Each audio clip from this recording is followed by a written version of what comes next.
A small, innocent-looking object found in 1980s on the southeastern shore of Laguna de Bay now threatens to upset our basic understanding of Philippine history. The object is a thin copper plate measuring less than 8 by 12 inches in size and is inscribed with small writing that had been hammered into its surface. This object pushed back 621 years the edge of Philippine history, giving the Philippines a documented existence among the ancient kingdoms of Southeast Asia like Shri-Vijaya, now Sumatra, Champa, now Vietnam, Madjapahit, now Java, and others that existed before the 10th century. This object is called the Laguna Copperplate Inscription or LCI. It became the country's greatest archaeological discovery in recent years.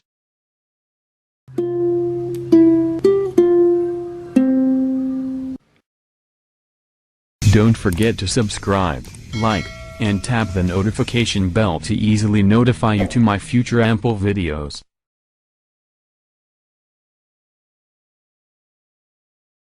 Sometime in 1986, a black, rolled-up piece of metal was found by a man dredging for sand near the mouth of the Lumbang River where it emptied into Laguna de Bay.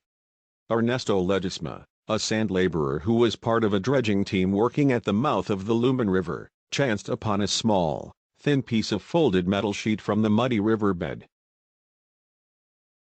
He had been aware that many centuries-old items had been found in that area of the river. This happened about a decade after the Great Laguna Pot Rush era wherein many ancient artifacts, usually ceramic pots, have been found along the coasts of Laguna de Bay's eastern bay. Many antique dealers profited from this. However, it was not porcelain, like those he found before, and was able to sell for good money to the antique dealers from Manila.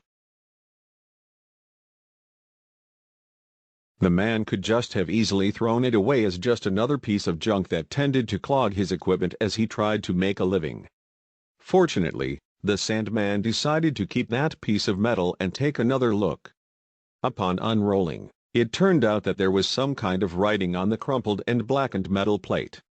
He finally sold it to one of the dealers for almost nothing, for it was unlike anything ever found before and nobody knew what it was. On August of 1989, he sold it to Albert Delino, who sold it to William Ilwell, a coin dealer in Manila, who then sold it to Venancio Magbujos. It was Magbujos who offered the artifact to the National Museum of the Philippines, where it is now on display. Much later, the National Museum tapped the services of renowned Dutch anthropologist Antoon Postma, a Dutch national who has lived most of his life among the Mangyans in the Philippines and the director of the Mangyan Assistance and Research Center in Mansalay, Oriental Mindoro. He was able to translate the writing.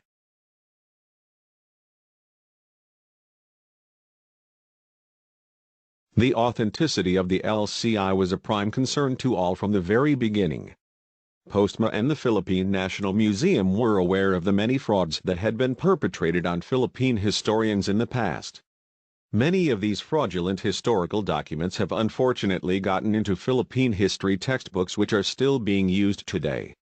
Damage caused by frauds like this is immeasurable.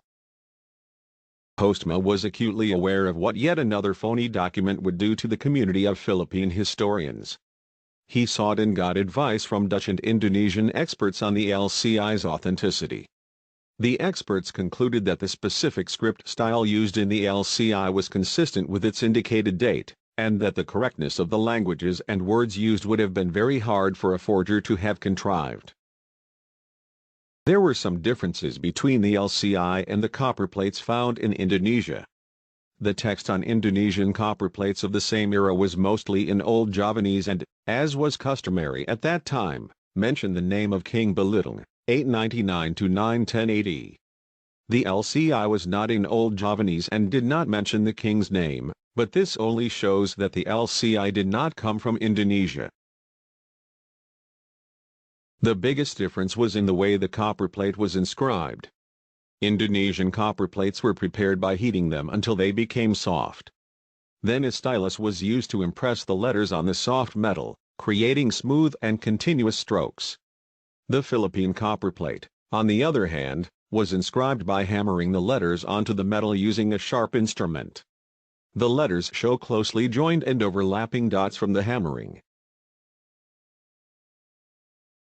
Although there were some differences between the LCI and the copperplates found in Indonesia, the consensus of Dutch and Indonesian experts was that the LCI is authentic.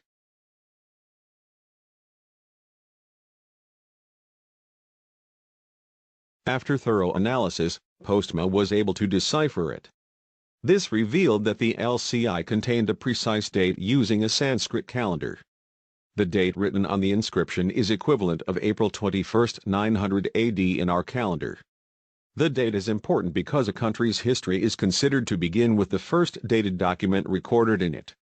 This newly found document pushes the starting point of Philippine history all the way back to 900 AD, 621 years earlier than the previously accepted date of 1521 when Antonio Pigafetta wrote his observations during his voyage with Magellan.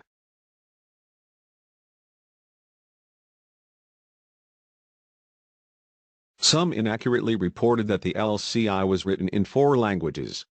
Actually, the LCI was written in a variety of Old Malay containing numerous loanwords from Sanskrit and a few non-Malay vocabulary elements whose origin is ambiguous between Old Javanese and Old Tagalog.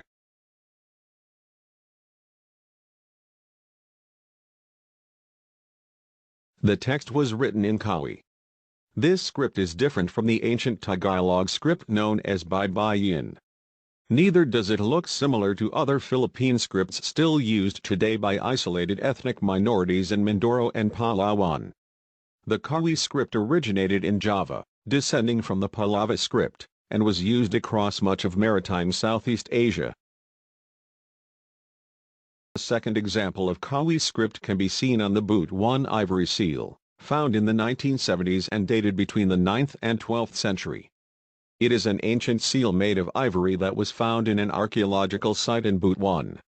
The seal has been declared as a national cultural treasure. The seal is inscribed with the word Boot 1 in stylized Kawi. The ivory seal is now housed at the National Museum of the Philippines. Thus, Kawi is the earliest attestation of writing in the Philippines.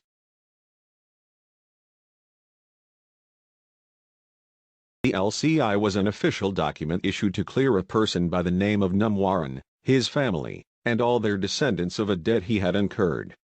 In the old Philippines, an unpaid debt usually resulted in slavery not only for the person concerned but also for his family and his descendants.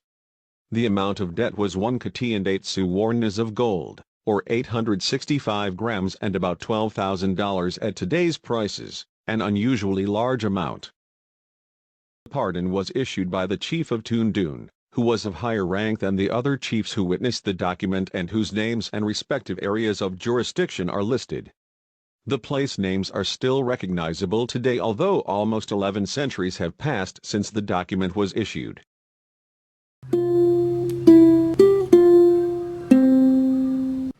Please leave a comment below. If you find this video informative and helpful, please give it a like and share with your friends. Don't forget to subscribe and click the notification bell so that you will not miss any of our new videos. Thanks for watching.